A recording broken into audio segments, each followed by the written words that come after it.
네, 여러분 반갑습니다. 두 번째 시간이고요. 열왕기 상에 이어서 열왕기 하의 내용들 좀 살펴보고 또 열왕기 하가 주는 메시지에 대해서 한번 나눠보려고 합니다. 먼저 그 전 시간에도 말씀드렸지만 우리가 반드시 기억해야 되는 부분은 열왕기 상하가 원래는 한 책이다라는 것입니다.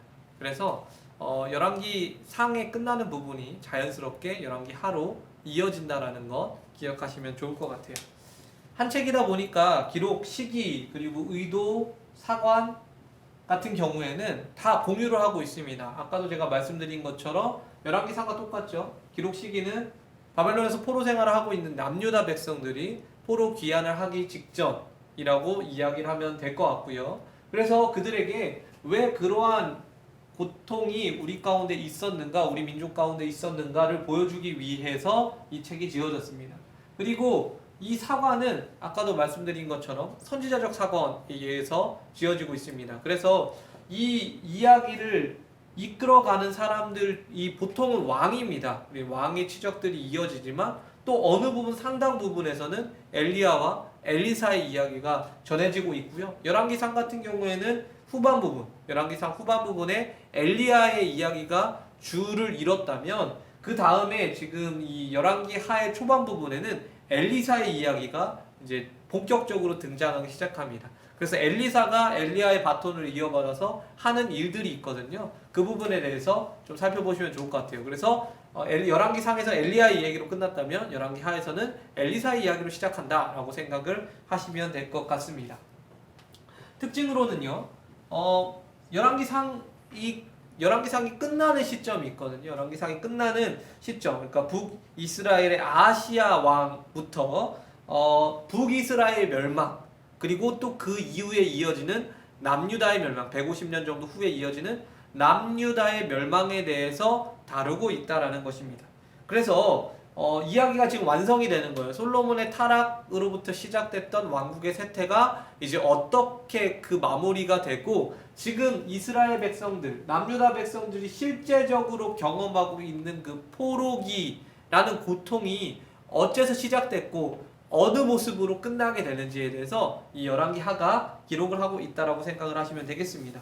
그래서 아까 제가 나눠드렸던 열왕기 상의 어떤 그런 부분들과 굉장히 많은 공유를 하고 있죠. 물론 이제 역사적인 부분에 있어서 그 뒤를 배경으로 하고 있지만 동일한 책이기 때문에 이런 부분에 있어서는 동일한 특징을 가지고 있다라고 생각을 하시면 되겠습니다. 그럼 바로 이제 내용 구조 좀 넘어가려고 하는데요. 열왕기 상보다는 조금 더 다이나믹하게 이 부분들이 기록이 되어 있습니다. 왜냐하면 이제 왕들을 더 많이 다루기 때문이에요. 먼저 한 7가지 부분으로 나눌 수 있을 것 같아서 이렇게 좀 나눠봤습니다. 그래서 1장부터 8장의 경우에는 1장에서 8장의 경우에는 엘리사의 초기 주요 사역과 남북 내왕의 통치. 그래서 여러분들 왕의 이름에 너무 이제 집중을 하시면 그게 잘 매치가 안 됩니다. 그리고 이름도 다 비슷비슷하시고요. 물론 저도 이제 신학교 다닐 때 다 외우고 그랬지만 그냥 표를 찾아보시면 금방 나오는 부분이고 제가 또 표도 한 번씩 보여드릴 테니까 왕의 이름에 너무 치중하지 마시고 이것을 관통하는 메시지가 무엇인가, 선지자적 관점이 무엇인가 이것에 대해서 좀 염두하시면서 보시면 좋을 것 같아요. 그래서 1장부터 8장까지는 엘리사의 초기 사역에 대해서 나누고 있고 그 다음에 엘리사와 함께 했던 남북의 왕들, 특별히 이제 북이스라엘의 왕이죠. 북이스라엘 왕들에 대해서 이야기를 하고 있습니다. 그래서 1장부터 8장은요, 엘리사의 이야기가 주로 나오는데, 엘리사는 이제 엘리야에게서 선지자직을 계승하게 되죠. 선지자직을 계승하게 되고, 그리고 엘리야의 영감에 2배를 얻게 되면서 굉장한 일들을 하게 됩니다. 먼저 맨 처음으로 이제 요단을 가른 사건이 가장 이제 유명하고요. 엘리야의 선지자직을 계승했다라는 증거가 됩니다. 뭐 물을 정화하는 사건이라든지 그것도 이제 여러분들 머리 가운데 있으시겠죠. 그리고 또 자신을 조롱하는 그 베델의 아이들이 이제 자기를 대머리라고 이제 막 자꾸 놀리니까 곰이 나와서 그들을 죽이는 뭐 그런 이적들도 보이게 됩니다. 그의 사역은 어쨌든 그런 어떤 이적들과 그런 어떤 신비로운 일들이 중요한 게 아니다라고 말씀을 드리죠. 그 일들이 왜 일어났는가에 대해서 자꾸만 설명을 드리는데 그 일이 왜 일어났냐면 북이스라엘이 하나님 앞에서 타락했기 때문임을 기억하시기 바란다고 제가 말씀을 드렸습니다. 그래서 엘리사의 이적들이 계속해서 나올 때에도 이것이 그냥 단순히 신기한 이야기가 아니라 정신 못 차리고 있는 북이스라엘을 향한 하나님의 메시지구나, 이렇게 생각을 하시면 되겠습니다. 그리고 또 8장의 후반부에서는 여호람이라는 왕이 이제 통치를 하게 됩니다. 그래서 여호람이라는 북이스라엘 왕이 통치하는 기간까지 해서 1장부터 8장까지 끝나게 되고요. 그리고 9장에서 10장은 예후라는 사람이 등장해요. 예후 같은 경우에는 북이스라엘의 그나마 가장 긍정적이었던 그런 사람이라고 볼 수 있습니다. 원래는 이제 엘리야에게 하나님께서 계시를 주셔서 예후에게 기름을 부어라 라고 계시를 주시거든요. 로뎀 나무에서 쉬고 이제 회복이 돼서 하나님 앞에 다시 쓰임 받을 때에 예후에게 기름을 부어라 라고 했는데, 엘리야가 어떤 이유에서인지 모르겠는데 엘리야의 때에 이루어지지가 않고 엘리사가 그 바톤을 이어받아서 엘리사가 예후에게 기름을 붓게 됩니다. 그래서 예후는 그 즉각적으로 그것에 반응하여서 북이스라엘의 왕으로 등극하면서 아합 왕가를 진멸하게 됩니다. 특별히 가장 이제 중요한 인물이 아합의 아내였던 이세벨이라는 사람이죠. 근데 이세벨이라는 이 여자도 처단하고, 그리고 그 시체가 이제 떨어져서 개가 핥아 먹게 되고 뭐 이런 이야기도 좀 나오게 되고요. 오므리 왕조가 그렇게 이제 다 몰락이 되고, 예후가 종교개혁을 시작해요. 그래서 바알 숭배자들 다 처형하고 바알 우상 다 제거하고 산당 제거하고, 그렇게 해서 북이스라엘 역사상 처음으로 하나님을 믿는 신앙을 기준으로 한 종교개혁이 시작되는 모습을 우리가 볼 수 있습니다. 그래서 예후는 그 공로를 인정받아서 왕위가 그의 집안에서 계속해서 이어질 거다라고 했지만, 열왕기 하의 평가는 그 이후에 예후가 계속해서 여로보암의 길을 따라서 떠나지 못해서 계속해서 우상숭배에 빠졌기 때문에 결국 북이스라엘이 심판받게 되었다라는 이야기를 하게 돼요. 자, 이어서 11장에서 13장에는 무엇이냐면 남북의 이제 새 왕의 통치, 그리고 엘리사가 죽게 됩니다.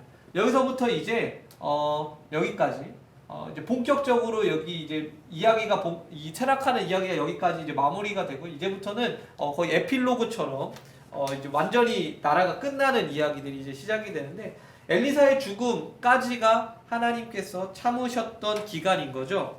엘리사가 이제 죽게 되는 그 시점 가운데 남유다 왕이 이제 요아스라는 왕인데, 요아스라는 왕이 이제 왕이 되는 과정이 굉장히 독특해요.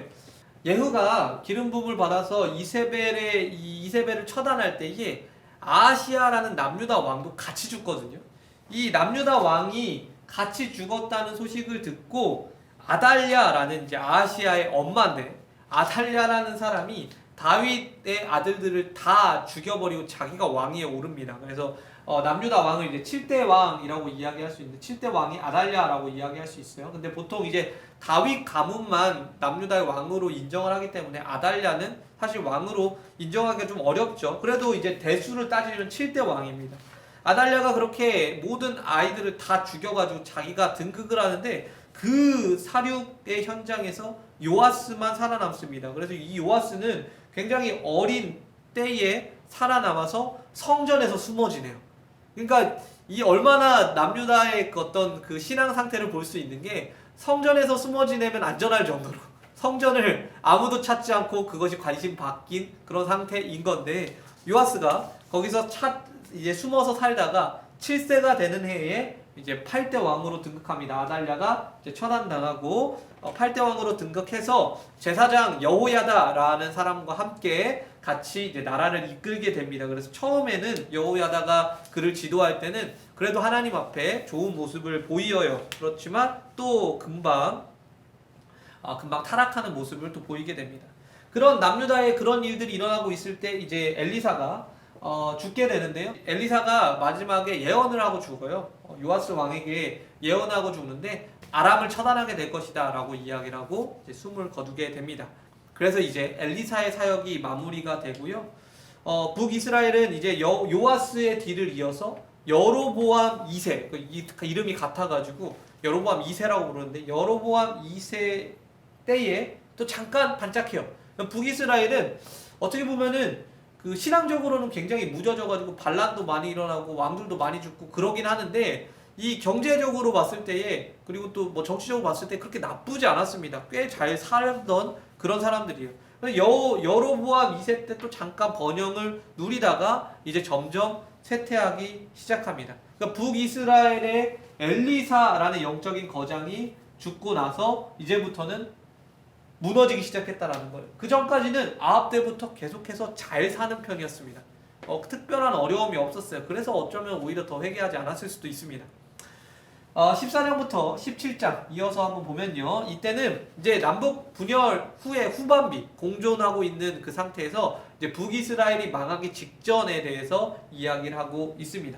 남유다의 경우는 이제 아마샤, 아사랴, 요담, 아하스 이런 네 왕들이 있었고요. 북이스라엘의 경우는 13대부터 19대까지 왕들 너무 많죠. 왜 그럴까요? 완전히 그냥 콩가루 집안이기 때문입니다. 계속해서 반역하고 죽이고 반역하고 죽이고. 그래서 뭐 왕들 이름 한번 보면은 여로보암 2세, 뭐 스가랴, 살룸, 무나엠, 부가히야, 베가, 호세아 뭐 이렇게 호세아 같은 경우는 이제 마지막 왕이거든요.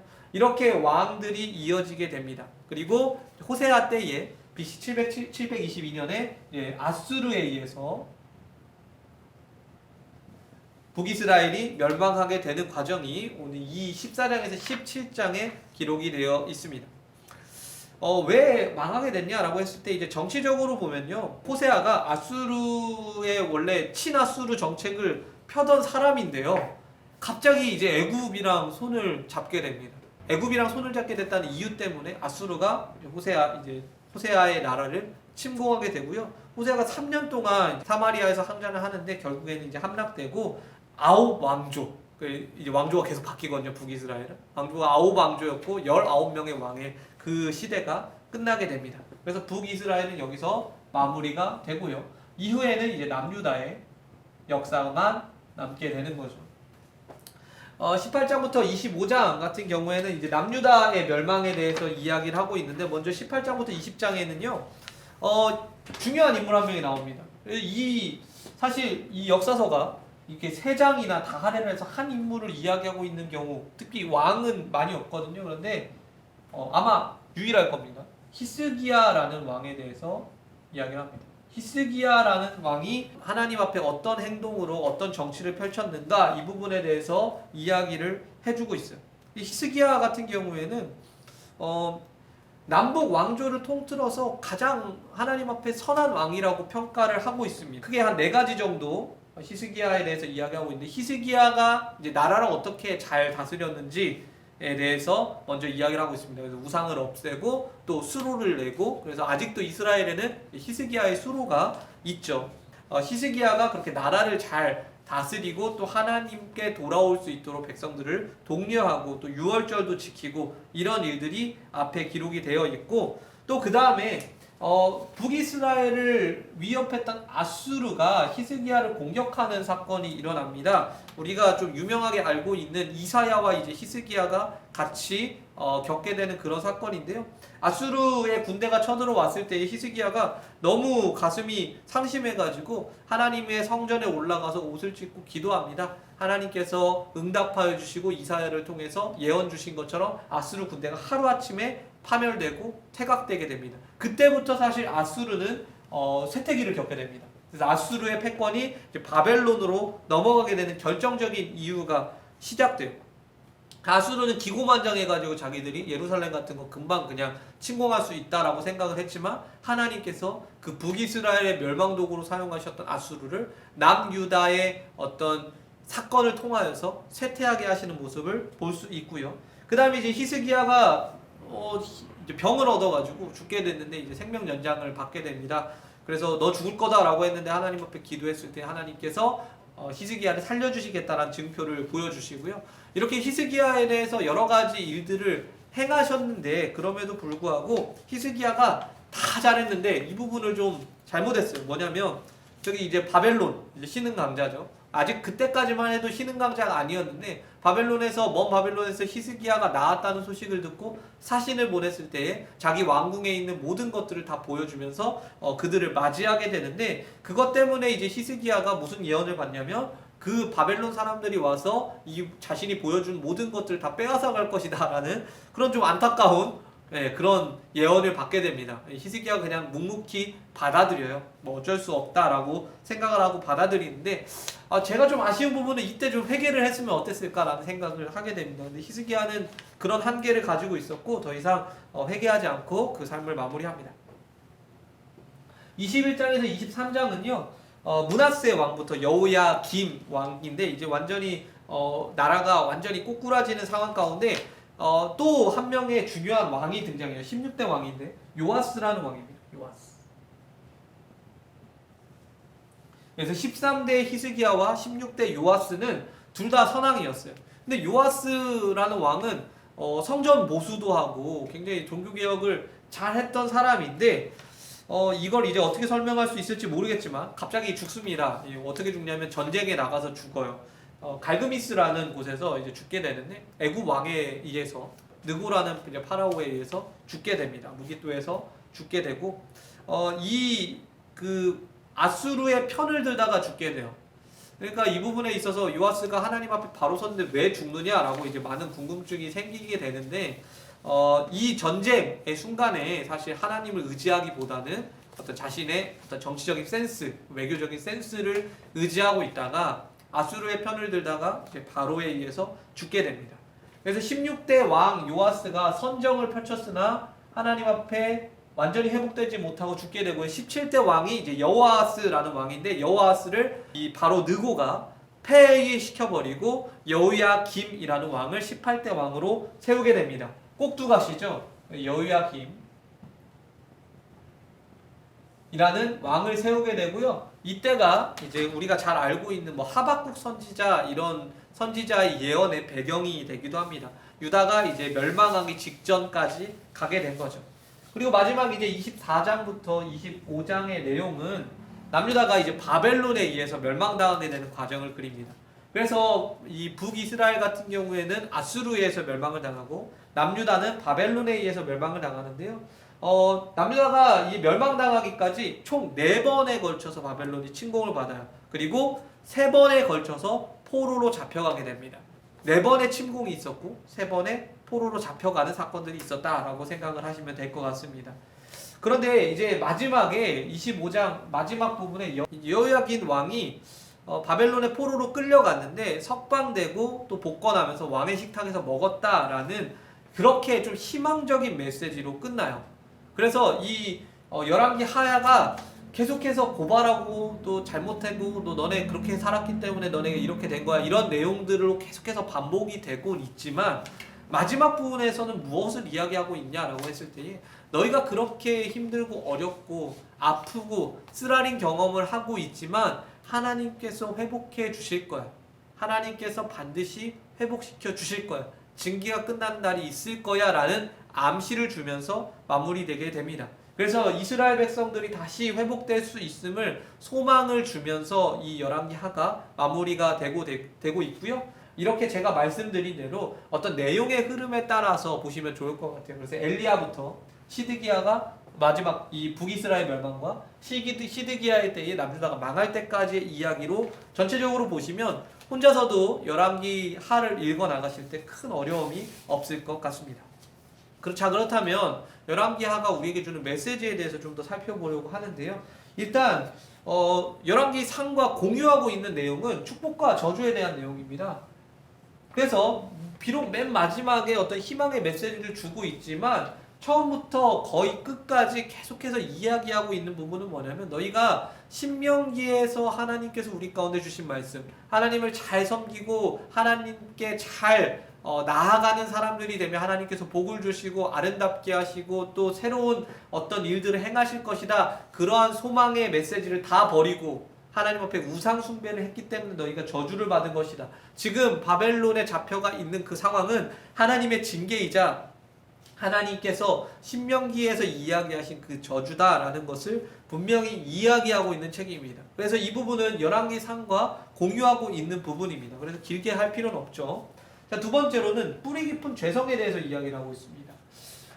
엘리야가 열왕기 상에서 이제 열왕기 상 후반부에서 활동을 하게 되고 엘리사가 열왕기 하 초반에 활동을 하게 되는데 영적인 거장들의 활동이 두드러지게 강조되긴 하지만 그래도 하나님께서는 계속해서 이스라엘 백성들로 하여금 남유다로 하여금 회개하도록 촉구하셨어요. 그리고 그 회개에 응답했던 몇몇의 사람들이 있었음에도 불구하고 그들은 끝까지 하나님 앞에 돌이키지 않았습니다. 돌이키지 않은 결과는 나라의 멸망이었고요. 포로로 잡혀가는 것이었다라는 거죠. 뭐 예후 같은 경우에도 하나님 앞에서 쓰임받고 그렇게 하나님의 은혜를 받은 케이스가 없을 정도로 참 멋진 사람이기도 했거든요. 그런데 결국에는 하나님께 이제 돌아오지 않는 여로보암의 죄에서 떠나지 않는 그런 모습을 보이게 되고요. 북이스라엘 같은 경우에는 아까도 제가 말씀드렸던 것처럼 왕조가 9번이 바뀝니다. 아들이 그 왕위를 이어받지 못하고 완전히 다른 피가 왕위를 이어받는 것을 이야기하는데 왕조가 9번이 바뀌고요. 그리고 19명의 왕이 남유다의 역사보다 150년이 짧은데 19명의 왕이 있을 정도면 얼마나 반역이 많이 일어나고 암살이 많이 일어나고 또 굉장히 안 좋은 어떤 정치적인 스캔들이 많이 일어났다라는 거죠. 왜 그랬을까? 끝까지 회개하지 않았기 때문입니다. 이 열왕기 하는 계속해서 그것에 대해서 이야기를 하고 있어요. 뭐 우리라고 다를까요? 우리는 이 역사서를 볼 때에 자꾸만 아유 이것들 왜 이렇게 살았을까 이런 생각을 하잖아요. 근데 우리 안에도 이렇게 해결되지 않는 죄성들이 계속해서 남아 있습니다. 사실 그렇기 때문에 예수 그리스도의 보혈의 능력과 은혜가 아니면 우리 가운데 희망이 없는 것이죠. 구약의 역사는 우리 가운데 우리의 의와 율법으로서는 도저히 우리가 이 죄성을 해결할 수 없다라는 것을 보여주는 겁니다. 그래서 이스라엘 백성들은 사실 다시 이제 포로기를 거치고 돌아와서도 또 타락합니다. 이게 어쩔 수가 없죠. 우리 가운데 예수님 필요한 이유에 대해서 구약이 설명을 하고 있다라는 것이죠. 그럼에도 불구하고 이와 대조되게 나오는 메시지가 뭐냐면 하나님께서 신실하시다라는 거예요. 하나님께서 신실하신 어디가 신실해요? 이 그 비극적인 이야기에 어디가 하나님의 신실하심을 이야기하고 있어요? 여러분 비극적인 이야기가 계속 되기 때문에 하나님이 신실하신 거예요.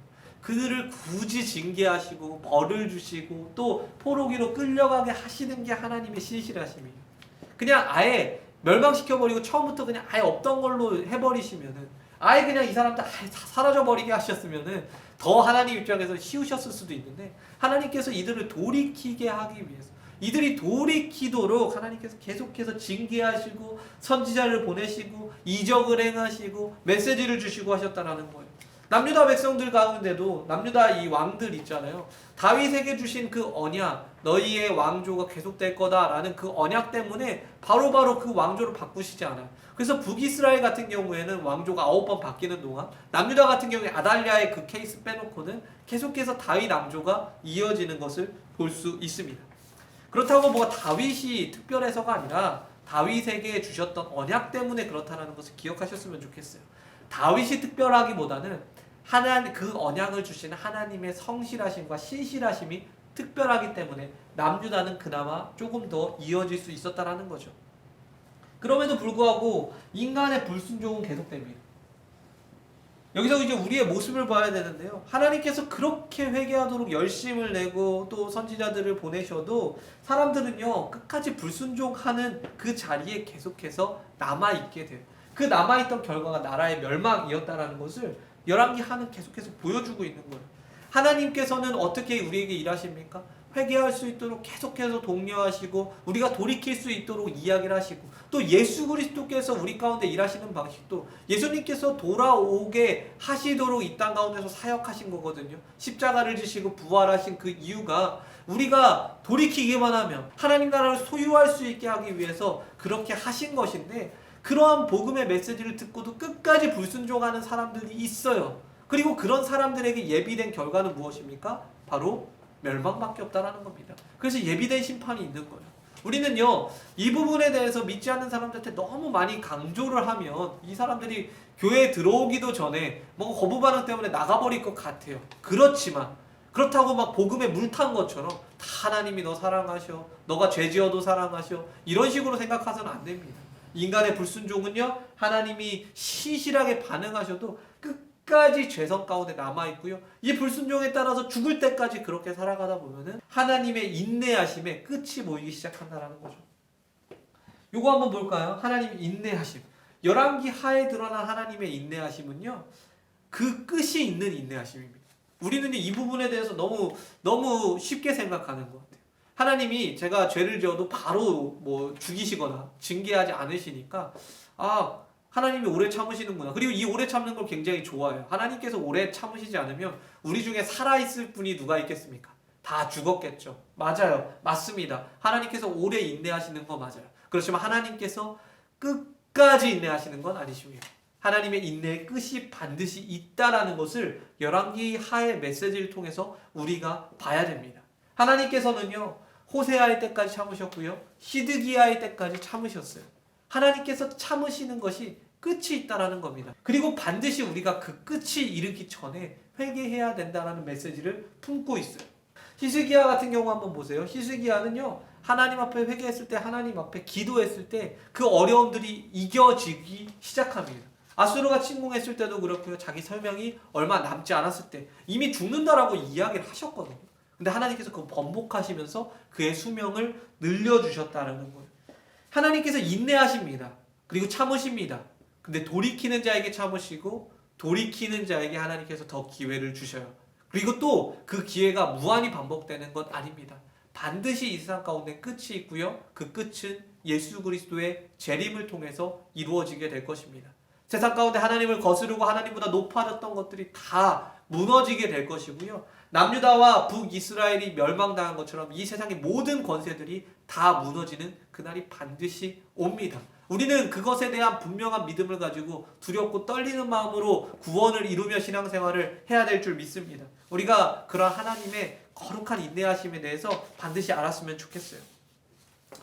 남은 자에 대해서도 아까 이제 열왕기 상에서 제가 말씀드렸는데 열왕기 하에서도 남은 자에 대한 이야기가 나옵니다. 어디서 나올까요? 엘리야 같은 경우에는 바알에게 무릎 꿇지 아니한 7,000명이 있었다라고 하나님께서 말씀해 주셨잖아요.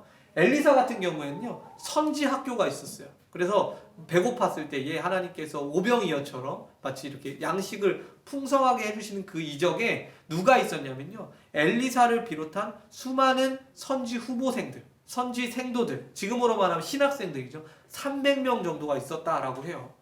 그러니까 그 영적으로 타락하고 자신의 생계가 보장되지 않는 그런 시대 가운데서도 하나님의 말씀을 선포하기로 결단하고 그 일을 수행하기로 마음먹고 하나님 앞에 부름받은 사람들이 300명이나 있었다라는 거예요. 저는 이 마지막 시대 가운데 과연 희망이 있을까라는 생각을 하면서도 하나님께서 남은 자들이 있을 것이다 라는 생각을 하게 돼요. 제 목회 현장이 그렇게 녹록하지 않습니다. 그럼에도 불구하고 이 목회 현장 가운데서 은혜 받을 만한 하나님께서 남겨두신 그런 사람들이 있을 거라 생각하거든요. 여러분들도 마찬가지라고 생각합니다. 여러분들이 키워내실 남을 자가 있어요. 여러분들이 영향을 주실 남을 자들이 있어요. 그 남은 자들이 하나님 앞에 세워지고 하나님 앞에 아름답게 쓰이는 모습을 우리가 기대하고 소망하는 마음으로 오늘도 사역하고 부지런히 심어야 될 것입니다. 아무리 세상이 타락하여도 하나님께서 남은 자를 남겨주십니다. 그리고 그 남은 자들이 이 세상 가운데 빛과 소금의 역할을 감당할 것입니다. 마지막 때는 반드시 있을 것이지만 그 마지막 때가 오기 전에는 반드시 남은 자들을 통해서 일하시는 하나님이심을 믿으시기 바랍니다. 또 한 가지 살펴보고 싶은데요, 지도자의 중요성입니다. 이 지도자의 중요성은 뭐 지금 이제 선거철이기도 해서 조금 이제 민망하기도 한데, 저희가 한번 생각해봤으면 좋겠어요. 뭐 어느 후보를 제가 특정 후보를 지지하고 그런 건 아니지만 지도자에 따라서 정말 많은 부분이 바뀝니다. 기독교인들이 뭐 특정 정당, 뭐 특정 어떤 후보를 누구를 뽑아야 되냐, 뭐 옛날에는 뭐 그런 얘기를 많이 했었던 것 같은데 저는 절대 그런 얘기를 하지 않고 여러분들에게 이야기하지 않지만 기독교인들이 어떤 정치적인 행동을 할 때의 가장 중요한 기준은 하나님의 뜻에 합당한가인가예요. 그러니까 우리가 어떤 정치적인 행동을 한다라고 했을 때에 우리의 기준은 내가 그 사람을 좋아하거나 내가 그 사람을 지지하기 때문에, 그리고 내가 단순히 그 사람이 하나님이 세운 사람이다라고 막 무조건 맹신하고 있기 때문이 아니라 그 사람이 하는 행동과 그 사람이 내거는 공약과 그 사람이 어떤 정치적 성향 이런 것들이 하나님의 어떤 교회를 세워감에 있어서, 선교에 있어서, 하나님의 뜻을 이룸에 있어서 더 좋다라고 생각되시는 그 후보를 찍으시는 게 좋겠죠. 물론 이거는 이제 민주주의 공화국인 우리에게 이제 해당되는 말이지만 옛날 이 열왕기 하의 시대에서는 왕이 그 모든 것들을 결정하는 시대여서 왕이 어떤 사람이냐에 따라서 많이 바뀌었습니다. 그래서 이렇게 타락의 역사가 이어졌음에도 불구하고 히스기야가 왕이 되었을 때는 하나님 앞에 바른 모습으로 살아가는 모습도 보고요. 요아스가 왕이 되었을 때는 성전이 회복되는 그런 역사도 경험하게 됩니다. 그래서 우리가 지도자를 뽑고 또 정치적인 어떤 행동을 할 때에는 하나님의 뜻을 기준으로 우리가 좀 신중하게 많이 기도하시면서 하셔야 되고요. 또 지금처럼 이 대통령 그 어떤 후보가 하나님의 뜻에 완전히 부합하냐 이렇게 말하기 어려운 시대잖아요. 그렇기 때문에 저는 그렇게 생각합니다. 하나님 앞에 이제 뽑기 전에는 하나님의 뜻에 이 사람이 정말 맞는 것 같다라고 해가지고 우리가 어떤 최선의 선택을 하잖아요. 그리고 뽑고 난 이후에는 그 사람이 하나님의 뜻대로 갈 수 있도록 우리가 나라와 그리고 민족의 지도자를 위해서 이 나라의 지도자를 위해서 좀 기도해야 된다고 생각을 해요. 우리가 기도하지도 않으면서 맨날 비판만 하고 나쁘다고 하고 잘못됐다고 하고 그래요. 뽑아놓고 마음에 드는 사람이 어디 있습니까? 다 마음에 안 들어요. 다 마음에 안 들죠. 그렇지만 기도할 때에 하나님께서 일하시고 그 부족한 모습도 채우시는 것을 우리가 경험했으면 좋겠습니다. 우리 믿는 사람들이 우리 나라를 위해서, 민족을 위해서, 또 한국 교회를 위해서, 교계의 어떤 지도자들을 위해서 비판하는 것도 물론 필요합니다. 잘못된 거 잘못됐다라고 이야기할 수 있어야죠. 그렇지만 그것 이상으로 더 중요한 것이 기도하는 것입니다. 기도하지도 않으면서 자기는 뭐 나몰라라 쏙 빠지고 자기는 한국교회 아니고 대한민국 이 국민 아닌 것처럼 자기는 쏙 빠져가지고 너희 이거 감나라 배나라 하고 있으면 안 되겠죠. 우리가 먼저 하나님의 뜻의 지도자가 잘 합당하게 행동할 수 있도록 기도하는 사람이 돼야 될 것입니다. 마지막으로요. 이 선민의 보호 부분인데요. 이 선민의 보호는 이 25장의 마지막 부분에 나오는 부분입니다. 그래서 시드기야가 바벨론의 포로로 잡혀가고 시드기야를 비롯한 여러 남유다 백성들이 나라를 잃고 이 자신의 도시가 무너진 상태에서 이제 포로로 잡혀가게 됩니다. 그럼에도 불구하고 예레미야를 우리가 예레미야를 살펴보진 않았지만 예레미야가 거기서 그래요. 거기서 결혼하고 아이를 낳고 잘 살아라. 너희가 반드시 돌아오게 될 것이다. 그리고 열왕기하도 그러한 내용을 암시하고 있습니다. 아까도 제가 말씀드린 것처럼 시드기야의 어떤 복권 그리고 그가 왕의 총애를 받으면서 왕의 식사를 함께 하는 것을 보면서 우리에게 회복의 가능성이 있구나라는 것을 보여주는 거예요. 지금 이 열왕기 상하의 이 기록 시기가 아직 포로에서 돌아오지 못한 이스라엘 백성들을 위한 것임을 우리가 생각해 봤을 때에 이것은 굉장히 희망적인 이야기입니다. 하나님께서 반드시 우리를 회복시켜 주실 것이고 우리의 나라가 다시 회복될 거야 라는 메시지를 담고 있기 때문입니다. 그 옛 선지자들, 나라의 멸망을 예언했던 선지자들도요, 어떻게 보면 굉장히 이중적인 모습을 보여요. 나라의 멸망을 선포하다가도 회복에 대해서 이야기하는 부분이 바로 이런 부분입니다. 열왕기하도 똑같은데 선지자적 관점에 의해서 쓰여졌다고 그랬잖아요. 선지자적 관점에서 이렇게 해서 너희가 멸망할 수밖에 없겠지만 하나님께서는 너희를 향해서 다시 한번 회복하실 계획을 갖고 계신다라는 그러한 메시지를 담고 있습니다. 그래서 마무리하는 이 시점 가운데 저는 코로나가 하나님께서 우리에게 주시는 어떤 징계만이다 이렇게 이야기하기는 좀 어렵다라고 생각하지만 그럼에도 불구하고 우리에게 어려움인 건 맞잖아요. 어려움을 대처하는 방법이 이 열왕기 상하에 나와 있다고 생각하는데 우리가 이 어려움을 어떻게 대처해야 되겠습니까? 무던히 회개하고 변화해야 된다는 거죠. 히스기야가 그랬던 것처럼 요아스가 그랬던 것처럼 우리가 하나님께서 말씀하신 본질로 돌아갈 줄 알아야 되고 그 남은 자들이 하나님 앞에 쓰이는 그런 역사들이 있어야만 끝으로 가지 않는데 저는 좀 안타깝습니다. 코로나가 이제 2년 정도 되어 가면서 우리 가운데 만들어진 변화는요 그냥 모이지 못하는 것밖에 없는 것 같아요. 그냥 온라인으로 뭔가 하는 거, 모이지 못하는 거. 본질로 돌아가고 하나님께서 주신 메시지 가운데 더 깊게 나아가는 것이 이 코로나 시대의 교회를 향한 하나님의 뜻이라고 저는 확신을 하는데 우리 교회들이요 그런 부분에 적극적이지 못하고 어떻게든 모이지 않는 상황 가운데 어떤 기존에 하던 일들을 그저 이어나가려고만 하는 그런 모습만 보이고 있는 것 같아요. 나라가 여전히 어려운데 어떻게든 정치 외교적으로 해결해 보려다가 요아스가 죽임을 당하는 것처럼 우리가 우리의 존재, 우리의 어떤 것들을 변하지 않고 자꾸만 외부적인 것들을 유지하려고만 하고 또 코로나 이전에 해왔던 것들만 자꾸 뭔가 그것만 신경 쓰고 있다면 우리 가운데 미래와 소망이 사실 너무 적지 않은가라는 생각을 하게 됩니다. 그래서 강의 마무리하면서 열왕기 상하가 우리 가운데 주시는 메시지가 분명히 있다고 생각하는데 어려움의 기간에 우리가 하나님 앞에 바로 서고 또 하나님께서 그 바로 서는 자들을 통하여서 이루실 일들을 기대하는 그러한 우리가 메시지를 받고 우리가 신앙생활에 더욱더 전념하셨으면 좋겠습니다. 우리 가운데 흔들리는 마음들이 있고 뿌리 깊은 죄성들이 있다면 이 열왕기상하의 메시지를 통하여서 우리가 정말 하나님 앞에 회개하고 또 하나님 앞에 돌이킬 수 있는 그런 귀한 은혜가 있었으면 좋겠고요. 예수 그리스도께서 우리 가운데 열어주신 그 길, 하나님 나라를 누릴 수 있는 그 길을 마음껏 누릴 수 있는 저와 여러분 되시기를 소망합니다. 긴 시간 함께 해주셔서 감사하고요. 우리 열왕기상하 이제 강의 들었으니까 꼭 읽으셨으면 좋겠습니다. 감사합니다.